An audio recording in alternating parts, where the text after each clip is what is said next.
Ողջունում եմ ձեզ, սիրելի հայրենակիցներ, որքան էլ մեծ պահքի շրջանում որոշել եմ եւ անում եմ ամեն ինչ, որպեսզի մեծ զսպեմ իմ բարկությունը, զսպեմ ուրեմն չար մտքերը, որքան էլ քիչ թե շատ դա ինձ մոտ ստացվում է, բայց այնուամենայնիվ գտնվում են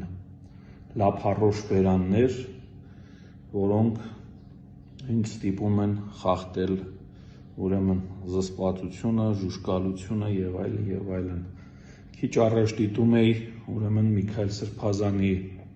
հարցազրույցը Կարպիս Փաշոյանի հետ, խորհուրդ կտամ դուք էլ դիտեք Սրբազանի դիտարկումները, հայացքները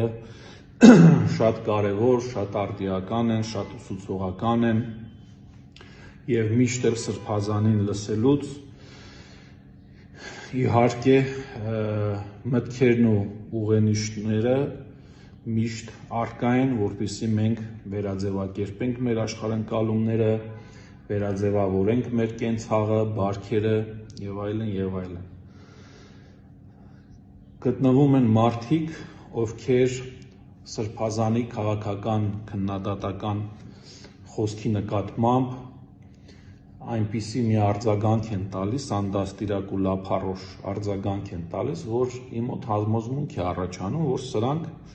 բարոյականության ոչ մի նորմի հետ չհամընկնող արարածներ են ու կապ չունի, թե որ քաղաքական ճամբարի ներկայացուցիչներ են եւ սրանց այս պահելաձևը եւ անդաստիրակությունը ինձ ստիպում է համոզված լինել, որ սրանք քրիստոնյաներ չեն, սրանք ինչ-որ կռապաշտների եւ աղանդավորների կույտ են, իրենց հիմնական գերագույն կուռքով, որ երբ կպնում են իրենց գերագույն կուռքին, սրանք ամեն բարոյականն ու ամեն ուրեմն բարեպաշտականը պատրաստ են մի կողմ դնելու։ Սրբազանի քաղաքական դիտարկումներից շատ դիտարկումների հետ ինքս էլ համաձայն չեմ, բայց դա ինձ չի ստիպում, որպեսզի ես դադարեմ հիանալ նրա կշռադատված քննադատական խոսքից, որովհետև որքան էլ ցավոտ է, հայ հասարակությունը ավելի շատ սիրում է լսել գովաբանական խոսք, մենք վերջն ենք, մեզանից լավը չկա, այս մոլորակում եւ այլն, սակայն վատատես հոգևորականի համբավ ունեցող Միքայել Սրբազանի խոսքը միշտ քննադատական է, նա քննադատում է քաղաքական գործիչներին, նա քննադատում է իր հոտին, իր ժողովրդին եւ ինձ համար ավելի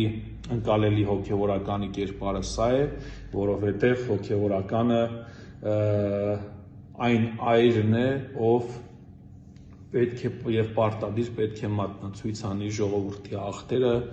ժողովրդի զավակների աղտերը եւ այլն։ Գտնվում են մարդիկ, որոնց հայրերին անգամ, եթե հոգևորականը պարսավանքի ենթարկի կամ քննադատանքի ենթարկի, ես մտածում եմ, որ նրանք լուրջ կմնան, բայց ինչ է թե կպնում եւ քննադատում է իրենց քաղաքական հայրերին, սրանք արդեն իրենց համար արդեն կարմիր գիծ է։ Արդարության համար պետք է նշեմ, որ ես ուրեմն իմ քաղաքական հայացքներում համակրելով երկրորդ նախագահին եւ սրա հետ միաժամանակ լսելով Սրբազանի քննադատական խոսքը երկրորդ նախագահի հասցեին, ես կարող եմ համաձայն չլինել իր հետ եւ նշել, որ նա այսինչ կամ այնինչ հարցում սխալվում է եւ այլն, բայց իմ քրիստոնեական դաստիարակությունը, ուրեմն իմ արժեհամակարգը եւ նույնիսկ իմ քաղաքական համոզմունքները չեն կարող ինձ ստիպել, որպեսզի ես Սրբազանին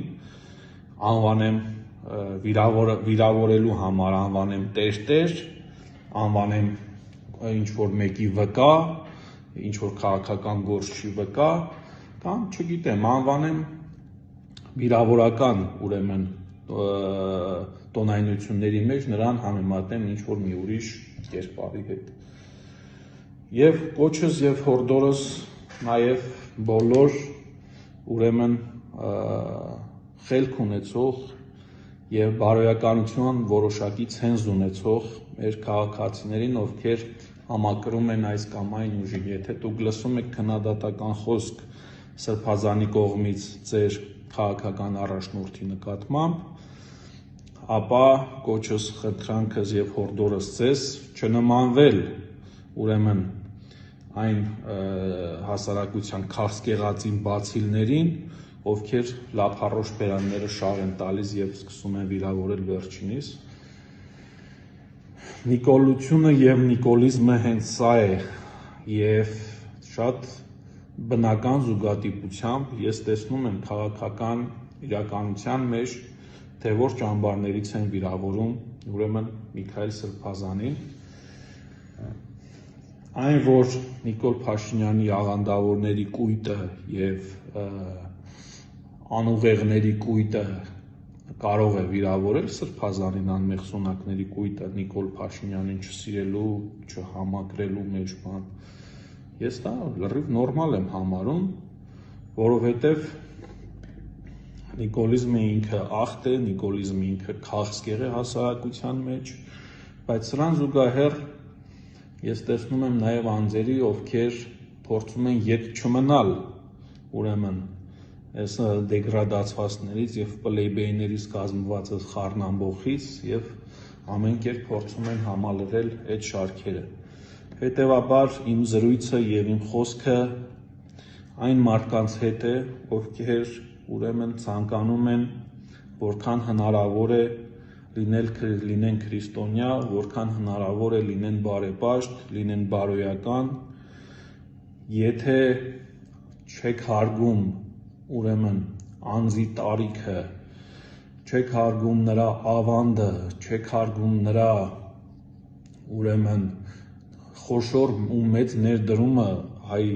նորանկախ պատմության մեջ հայ եկեղեցաշինության գործում, գոնե պետք է հարգեք ձեր քաղաքական հայրերին այն իմաստով, որ հասարակությունը տեսնում է, թե լինելով այս կամ այն քաղաքական որուժի ներկայացուցիչն եք եւ ինչ խոսքեր եք շաղ տալիս Սրբազանին հասցեին, հասարակությունը տեսնում է այն արժեհամակարգը ըստ այդ ամեն ինչի, որին դուք արդեն պատկանում եք ձեր քաղաքական համոզմունքներով։ Հասկանում եք, հետևաբար նախ եւ առաջ հիշեք, որ դուք քաղաքական որևէ ճամբարին պատկանելուց առաջ նախ եւ առաջ քրիստոնյաներ եք եւ խրատները, որոնք դուք լսում եք եւ քննադատությունը, որոնք դուք լսում եք ձեր քաղաքական պապաների վերաբերյալ Միքայել Սրբազանից, այդքան հիվանդագին ու ցավագին մի տարեք, որ արդեն անցնեք դեպի սատանայի ճամբար, որովհետև դա ոչ միայն սատանան է տեսնում, որ դուք արդեն իր թիմակիցն եք, իր ճամբարի ներկայացուցիչն եք, դա նաև հայ ժողովուրդն է տեսնում, դա նաև բարձրյալ Աստվածն է տեսնում։ Միքայել arczepiskopos Աջապահյանը ուրեմն իր կյանքի 50 տարիները նվիրել է հայ առաքելական եկեղեցուն։ Արցախից մինչև Շիրակի թեմ անցած իր ուրեմն ծառայությունը, այդ հսկայական երկար տարիները, այդ տարիների ընթացքում Սրբազանը տեսել է Արցախյան շարժում, տեսել է Արցախի հաղթանակ, տեսել է, չգիտեմ, սովետական միություն, տեսել է սովետական ռեպրեսիաներ, տեսել է Չարիքի իշխանություն, տեսել է ծաղկման ժամանակաշրջան եւ գրեթե մի ամբողջ էրա եւ մի ամբողջ էպոխա ապրած Սրբազանը, ես համոզված եմ, որ իմ պաշտպանության եւ իմ սատարումի կարիքը բնավ չունի, սակայն մենք լինելով հայ առաքելական եկեղեցու հավատավոր ուրեմն զավակներ, պետք է մեր աջակցությունը եւ օժանդակությունը ցույց տանք մեր հոգեվոր հայրերին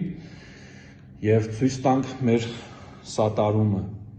Հետևաբար սա ես չեմ ուզում որևէ